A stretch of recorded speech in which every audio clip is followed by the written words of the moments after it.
அதே நிலையில்தான் மறுமையில் எழுந்து வருவான். ரசூலுல்லாஹி ஸல்லல்லாஹு அலைஹி வஸல்லம் உதாரணங்களாக ஹதீஸிலே பல இடங்களை சொன்னார்கள்.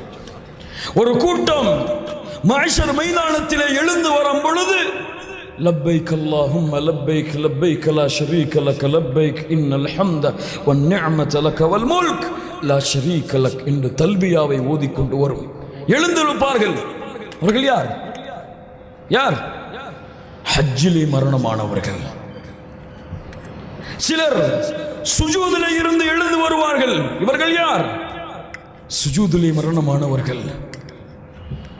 இப்படி எந்த நிலையிலே மரணித்தார்களோ அதே நிலையில்தான் மனிதர்கள் எழுப்பப்படுவார்கள். எந்த பாவத்திலே மரணித்தானோ அதே பாவத்தோடு மறுமையில் எழுப்பப்படுவான்.